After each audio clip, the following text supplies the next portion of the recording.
Right sir.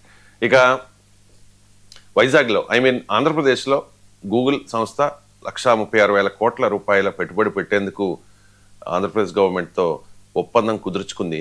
ఈ ఒప్పందం మీద తమిళనాడులో మాటల యుద్ధం నడుస్తోంది సార్. అధికార డిఎంకేకి ప్రతిపక్ష అన్నా డిఎంకేకి మధ్య.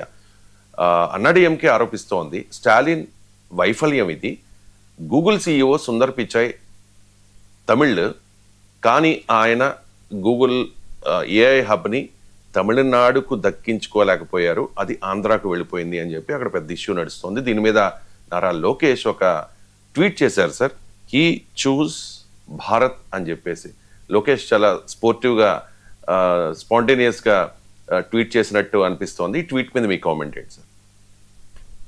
అంటే ఇది మనకు అర్థం కావాల్సింది, గూగుల్ అనేది ఒక మల్టీనేషనల్ కంపెనీ. వాళ్ళకు దేశాలే తేడా లేదు, రాష్ట్రాలు ఏం తేడా ఉంటుంది. సుందర్ పిచ్చయ్య సిఇఓ కావచ్చు, సుందర్ పిచ్చయ్య గూగుల్లో సర్వాధికారాలు ఉండవు. There is a board for it, there is a company. సర్వాధికారాలు ఉన్నా కూడా ఈ తాము తమిళనాడు నుంచి వచ్చాం కదా అని తమిళనాడుకు ఎక్కువ వడ్డించుడు ఇలాంటివి ఉండదు. Google is a big multinational company, అనేక దేశాల్లో పనిచేస్తుంది. ఆ మాటకు వస్తే అసలు అమెరికాలో కంపెనీ పెట్టచ్చు కదా, ట్రంప్ అనేది అదే కదా, బయట ఎక్కడ పెట్టకూడదు, అన్నీ అమెరికాలో పెట్టాలని. సో అందువల్ల మీకు గూగుల్ లాంటి మల్టీనేషనల్ కంపెనీస్ ఇలా మనం మా రాష్ట్రంలో పెట్టాలి, మా జిల్లాలో పెట్టాలి, మదురైలో పుట్టాడు కనుక మదురైలోనే పెట్టాలి, మదురైలో పలానా వీధిలో పుట్టాడు కనుక ఆ వీధిలోనే పెట్టాలి, అలా ఉండదు. సో ఇప్పుడు మైక్రోసాఫ్ట్ అధినేత సత్య నాదెల్లా ఆంధ్రప్రదేశ్ రాష్ట్రం చెందిన వ్యక్తి, అనంతపురంలో అనుకుంటా పుట్టాడు అని చెప్పి ఆయన అనంతపురంలో మైక్రోసాఫ్ట్ పెట్టరు కదా, అర్థం కావాల్సింది. సో అందువల్ల పొలిటీషియన్స్ లాగా మనం ఆలోచించకూడదు వీళ్ళని. పొలిటీషియన్ నిజమే, మీకు రాజశేఖర రెడ్డి ముఖ్యమంత్రి, జగన్మోహన్ రెడ్డి ముఖ్యమంత్రి ఉంటే పులివెందులపై ఫోకస్, చంద్రబాబు నాయుడు ముఖ్యమంత్రి ఉంటే కుప్పంపై ఫోకస్, మీకు రేవంత్ రెడ్డి ముఖ్యమంత్రి కనుక కొండారెడ్డిపల్లెపై ఫోకస్, కేసీఆర్ ముఖ్యమంత్రి అంటే గజ్వేల్పై ఫోకస్, ఇలా ఉండదు కదా. మల్టీనేషనల్ కార్పొరేషన్ల సిఇఓలు they don't function like politicians, they function like CEOs. వాళ్ళకు బిజినెస్ ఇంట్రెస్ట్లే ప్రధానంగా ఉంటాయి. సో బిజినెస్ ఇంట్రెస్ట్ ఎక్కడుంటే అక్కడికి పెడుతుంటారు తప్ప ఇలా మనకున్న రాజకీయ రాగద్వేషాలు వాళ్ళకు అంటగట్టాలని చూస్తే అది కరెక్ట్ కాదు. ఇక రెండవది, భారత్కు వచ్చారు, ఎందుకంటే లోకేష్కి ఒక ఛాలెంజ్ ఏంటంటే అన్న అక్కడ ఇష్యూ రైజ్ చేసింది ఏఐఏడిఎంకే నాయకుడు, తమిళనాడు మాజీ ముఖ్యమంత్రి పళనిస్వామి. నెక్స్ట్ ఇయర్ ఎలక్షన్స్ ఉన్నాయి, ఎన్నికల్లో ఈ అంశాన్ని వాడుకోవటానికి గూగుల్ ఆంధ్రప్రదేశ్కి వచ్చింది అని. మన హైదరాబాద్కు మైక్రోసాఫ్ట్ వచ్చినప్పుడు తమిళనాడులో ఈ రకమైన చర్చ జరగలేదే. మైక్రోసాఫ్ట్, యాపిల్, అమెజాన్, గూగుల్ అన్నీ హైదరాబాద్కి వచ్చినప్పుడు, అప్పుడు ఉమ్మడి రాష్ట్ర రాజధానికి వచ్చినప్పుడు అప్పుడేం తమిళనాడులో ఏం తలకిందులు ఎక్కాలే కదా. సో అందువల్ల అయినా మీకు ఇప్పుడు కమలా హారిస్ మరి అమెరికా వైస్ ప్రెసిడెంట్గా పనిచేశారు. కమలా ఎవరు, తమిళ ఆరిజిన్ కదా, వాళ్ళ మదర్ తమిళ్ శ్యామల, మన తమిళ శ్యామలనే కదా. మన తమిళనాడుకి అప్పుడు ఏం తెచ్చుకున్నారు కమలా హారిస్ ద్వారా? మన రిషి సునక్ పంజాబీ ఆరిజిన్, కర్ణాటకకు అల్లుడు. పంజాబ్కి ఏమొచ్చింది, కర్ణాటకకి ఏమొచ్చింది అని బ్రిటిష్ ప్రైమ్ మినిస్టర్గా ఉన్నప్పుడు. సో అందువల్ల మీకు Usha Chilukuri American second lady, Krishna జిల్లాకి ఏమొచ్చింది, ఆమె కృష్ణా జిల్లాలో పుట్టారు కదా. ఆమె నానమ్మ ఇప్పటికీ కూడా వైజాగ్లో ఉన్నారు కదా, ఆమె నానమ్మ తోటికోడలు. మరి ఆమె మొన్న ఇండియాకి వచ్చినప్పుడు జేడీ వ్యాన్స్తో కలిసి ఆగ్రా వెళ్ళారు, జైపూర్ వెళ్ళారు, ఆంధ్రప్రదేశ్ రాలే కదా. అందువల్ల ఒక స్థాయి దాటాక నాకు తెలిసినంత వరకు ఇలాంటివి ఉండవు, అందుకే ఇన్ని ఉదాహరణలు చెప్పాను. ఇక లోకేష్కి ఉండే పొలిటికల్ సమస్య ఏంటంటే అక్కడ ఎన్డీఏలో భాగస్వామి అయిన ఏఐఏడిఎంకే మరో ఎన్డీఏ పాలిత రాష్ట్రానికి గూగుల్ రావడం పైన కామెంట్ చేస్తున్నారు. అంటే రెండు ఎన్డీఏలేడు, ఎన్డీఏ ప్రభుత్వమే తీసుకొచ్చింది కదా అని ఆనందపడతలేడు. ఎందుకంటే తమిళనాడులో స్టాలిన్ పైన ఎక్కువ పెట్టడానికి మన తమిళ బిడ్డ గూగుల్ సిఇఓగా ఉంటే ఆంధ్రప్రదేశ్కి ఎందుకు పోయింది అనేది ఆయన ఆరోపణ. అందుకే లోకేష్ అలా ఏమీ కాదు, తమిళ్ తెలుగు తంబి అందరం ఒకటే, అందరం కలిసి మనం భారత్లోనే అని.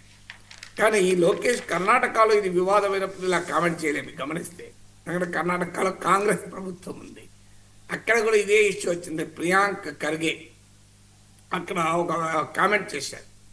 సో కామెంట్ చేస్తే ఆయన కామెంట్ ఏంటంటే అక్కడ కూడా ప్రతిపక్షాల నుంచి అక్కడ ఛాలెంజ్ ఇదే విమర్శలు వచ్చాయి.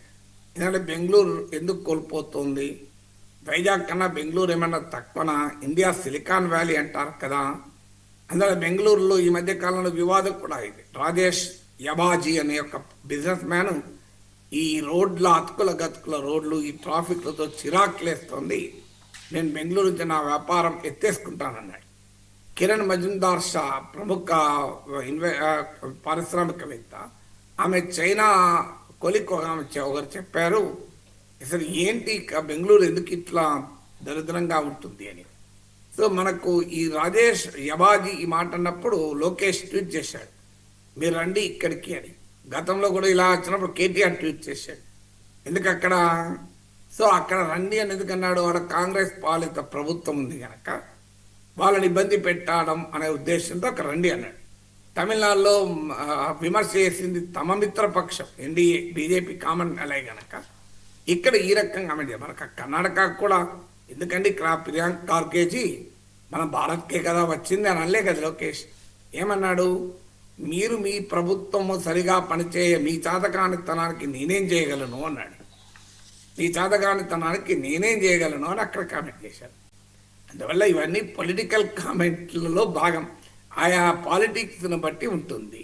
ఇప్పుడు ఆంధ్రప్రదేశ్లో చూడడం లేదా, ఇదే అదానీ డేటా సెంటర్ జగన్ టైంలో ప్రతిపాదనకు వస్తే అదానికి ఆంధ్రప్రదేశ్ను అమ్మేస్తారా అని తెలుగుదేశం విమర్శించింది.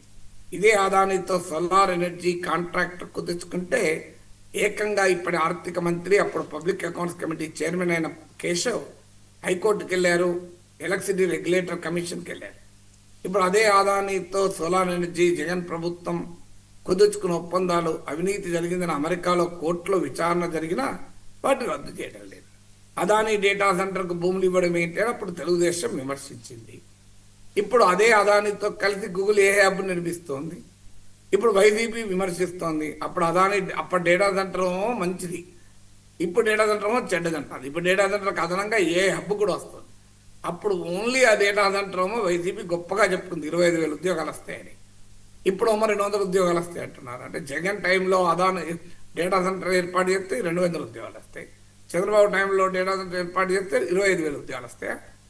అప్పుడు అదానితో కలిస్తే జగన్ టైంలో అదానితో కలిస్తే తప్పు, ఇప్పుడు చంద్రబాబు టైంలో అదానితో కలిస్తే అద్భుతమైన ప్రగతి. ఇది రాజకీయ పార్టీల వ్యవహార సరళి. మాలాంటి వాళ్ళు అప్పుడైనా ఇప్పుడైనా స్టాండ్ ఒకటే, ఎవరు అధికారంలో ఉన్నారన్నదంతా సంబంధం లేదు. మంచిదైతే మంచిదంటాం, కానీ రాజకీయాల్లో అలా ఉండదు కదా. వాళ్ళ పొలిటికల్ ఇంట్రెస్ట్లతో డిఫైన్ అవుతాయి ఎప్పుడైనా. సో వాళ్ళ పొలిటికల్ ఇంట్రెస్ట్ల కోసం అక్కడ ఏడీఎంకే మాట్లాడుతున్నారు, కర్ణాటకలో ఇంకో రకంగా మాట్లాడుతున్నారు. లోకేష్ ఇద్దరికీ సమాధానం చెప్పేటప్పుడు అస్మదీయుడికి ఒక రకంగా తస్మదీయుడికి ఒక రకంగా సమాధానం చెప్తున్నారు.